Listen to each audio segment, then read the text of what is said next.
အားလုံးပဲမင်္ဂလာပါခင်ဗျာ Codesme Channel နဲ့ကြိုဆိုပါရစေဒီနေ့ဒီဗီဒီယိုမှာကျွန်တော်ကကိုယ့်ရဲ့ကွန်ပျူတာထဲမှာပေါ့နော်ဘယ်လို AI model တွေကို local run နိုင်မလဲဆိုတော့ကျွန်တော်ဒီဗီဒီယိုမှာသင်ပေးမှာပါနော်မဆိုင်ခင်တော့ကျွန်တော် channel ကို subscribe လေးမလုပ်ရသေးဘူးဆိုရင်ကျွန်တော် channel ကို subscribe လေးလုပ်ပေးထားပါပြီးတော့ခေါင်းလုံးလေးကိုပါနှိပ်ပေးထားပါစားလိုက်ရအောင်ပထမဆုံးတော့ဒီနေ့ကျွန်တော်သုံးတဲ့ software ကတော့ Ollama ဆိုတဲ့ software ပေါ့နော်ဒီကောင်ကသူက AI model တွေကို download လုပ်ပေးတယ်ပြီးတော့ run ပေးရအောင်နော် Ollama ဆိုတဲ့ software ကိုကျွန်တော်က download လုပ်မှာပေါ့နော်အဲဆိုကျွန်တော်ဒီမှာ search လုပ်မယ် Ollama ဆိုပြီးပေါ့နော်ဒီမှာ Ollama ဆိုပြီး search လုပ်မယ် search လုပ်ပြီးရင်ပထမဆုံးဒီ official website ထဲကိုဝင်မယ်ဝင်ပြီးဆိုရင်ကျွန်တော်ဒီမှာ download ကိုနှိပ်မယ်ပေါ့နော်နှိပ်ပြီးဆိုရင်ကျွန်တော်ကဒီ Windows 3နဲ့ဆိုတော့ဒီ Windows ကိုWindows စာကို download လုပ်မယ်ပေါ့နော်ဒီမှာ Linux ဆိုစာသုံးလဲဆိုရင် Linux ဆိုစာလည်းရှိရအောင်နော်ဒီမှာ Mac OS ဆိုစာလည်းရှိရအောင်နော် download for Windows ကိုနှိပ်မယ်နှိပ်ပြီးဆိုရင်ဒီမှာsave လေးလုပ်လိုက်မှာပေါ့နော်ကျွန်တော် download လုပ်ပြီးဆိုရင်ဆိုတော့ကျွန်တော်ဒီမှာပြန် download မလုပ်တော့ဘူးပေါ့နော်အဲဆိုကျွန်တော်ဒီမှာဒီကောင်ကို cancel လုပ်လိုက်မယ်လုပ်ပြီးဆိုဒီမှာ download လုပ်ပြီးဆိုရင်ကျွန်တော် download ထည့်သွားမယ် download ထည့်သွားပြီးဆိုရင်ဒီမှာဒီကောင် Ollama ရဲ့ setup ကိုကျွန်တော်နှိပ်မယ်ပေါ့နော်နှိပ်ပြီးဆိုရင်ဒီမှာ install ဆိုတာကိုနှိပ်မယ်ပေါ့နော်ကျွန်တော်အစကတည်းက install လုပ်ပြီးဆိုတော့ကျွန်တော်ပြန် install မလုပ်တော့ဘူးเนาะဒီ install နှိပ်ပြီးဆိုသူကကိုယ်တိုင် install လုပ်ပေးရအောင်เนาะပြီး install လုပ်ပြီးဆိုရင်ကျွန်တော်တို့က Ollama ဒီကွန်ပျူတာထဲမှာသုံးလို့ရပြီလားဆိုတာစမ်းမှာပေါ့เนาะစမ်းမှုအတွက်ကျွန်တော်တို့ကဒီ terminal လို့ဖွင့်ရအောင်เนาะ terminal ကိုဖွင့်မယ်ဖွင့်ပြီးဆိုရင်ဒီမှာ Ollama ဆိုပြီးနှိပ်မယ်ပေါ့เนาะနှိပ်ပြီးဆိုဒီမှာ enter လုပ်မယ်အကယ်လို့ဒီလို Ollama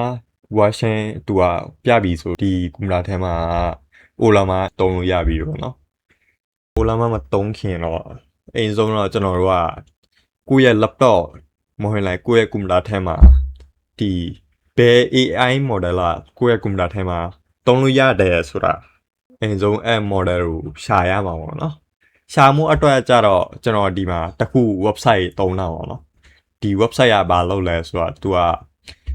ကျွန်တော်ရဲ့ကွန်ပျူတာထဲမှာဘယ် AI model ကသူကအကောင်းဆုံးလဲဆိုတာသူကပြရအောင်เนาะဒီ website ထဲမှာပေါ့ဒီ website ရဲ့နာမည်ကဘာလဲဆိုတော့ဒီ can I run .ai ပေါ့เนาะဒီ website ပေါ့เนาะအဲ့ဆိုဒီ website ကို can I run .ai ဆိုပြီးနှိပ်ပြီးဆိုရင်ဒီ website ထဲမှာဒီ website ထဲကိုကျွန်တော်ဝင်မယ်ဝင်ပြီးဆိုရင်ဒီကောင်ကဒီမှာ GPU ကိုယ့်ရဲ့ GPU ကိုရွေးမယ်ပေါ့နော်ကျွန်တော်ဒီမှာ RTX 5050ကျွန်တော်ကသုံးတာပေါ့နော်အဲ့ဆိုဒီ RTX 5050ကိုကျွန်တော်ကနှိပ်မယ်ပြီးတော့graphic card ရဲ့ဘယ်လောက် RAM ရှိလဲ VRAM ဘယ်လောက်ရှိလဲဆိုတာကျွန်တော်ကရွေးမှာပေါ့နော်ကျွန်တော်က 8GB ဆိုတော့ကျွန်တော်က 8GB ဒီမှာရွေးမယ်ရွေးပြီးဆိုရင် RAM ဘယ်လောက်ရှိလဲဆိုတာကျွန်တော်ကဒီမှာရွေးမှာပေါ့နော်ရွေးမယ် RAM ဘယ်လောက်ရှိလဲဆိုတာရွေးမယ်ရွေးပြီးဆိုရင်ကျွန်တော် RAM က 16GB ပေါ့နော်ဆို 16GB ရွေးမယ်အကယ်လို့ဒီ RAM တွေ graphic card တွေပါလဲဆိုတာမသိရင်တော့ဒီမှာကြည့်လို့ရအောင်เนาะဒီ task bar မှာကျွန်တော်က right click လုပ်ပြီးဒီမှာ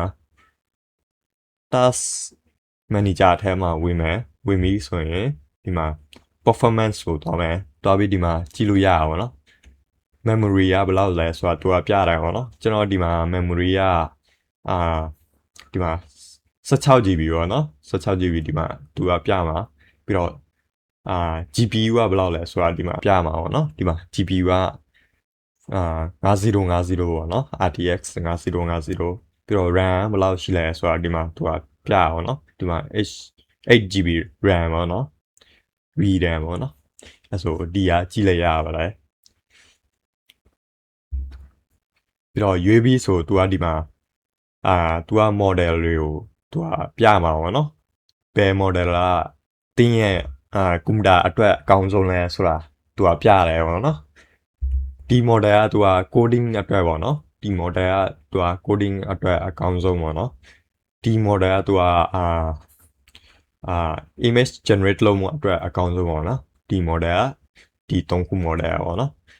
ပြီးတော့ဒီ token တွေလည်းသူကပြရတယ်ပေါ့နော် token ဘယ်လောက်များအဲ့လောက်ဒီ model ကပုံမြန်တာပေါ့နော် token များလေသူက model ကအလုပ်လုပ်တာမြန်လေပေါ့နော်ပြီးတော့ဒီ model တွေကဒီ3ခု model ကသူက video လုံးမဲ့ model တွေပေါ့နော် video ထုတ်မဲ့ model တွေ generate လုပ်မဲ့ model တွေဒီ model ကသူက small model တွေပေါ့နော်တည်တဲ့ model တွေပေါ့နော်ဒီမှာ Gemma ရှိမယ် Gemma 4 billion လောက်စားပေါ့နော်ကျွန်တော်ကဘာသုံးမလဲဆိုတော့ကျွန်တော်ကဒီ Quant 8 billion လောက်စားကျွန်တော်ကဒီ model သုံးမယ်ပေါ့နော်အဲ့ဆိုကျွန်တော်ကဒီ model ကို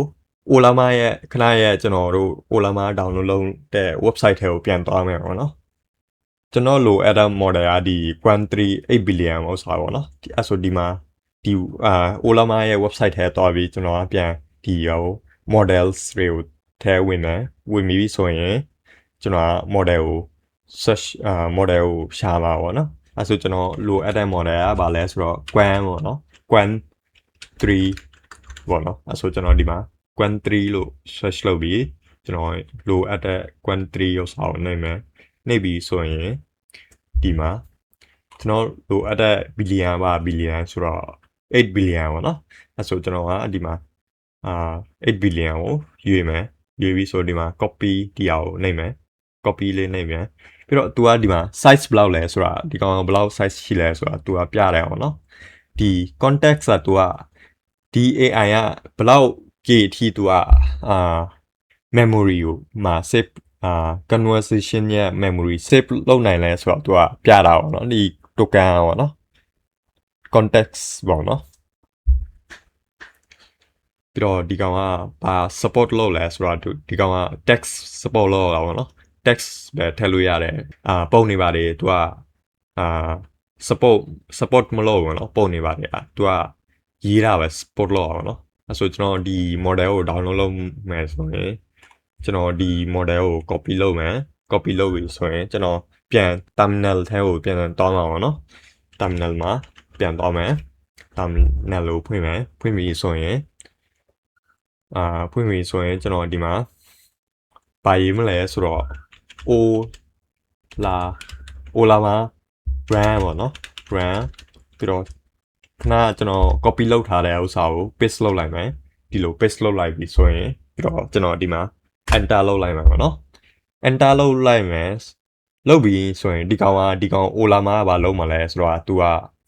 အကယ်လို့ဒီ model အိမ်ကနေ download လုပ်ပြီးဆိုရင်ဒီကောင်ကဒီ model နဲ့စကားပြောလို့ရရပေါ့နော်အကယ်လို့ဒီကောင်က model ကမရှိဘူးဆိုရင် तू ကဒီ model ကိုအိမ်ဆုံးတော့ download လုပ်ပေးမှာပေါ့နော်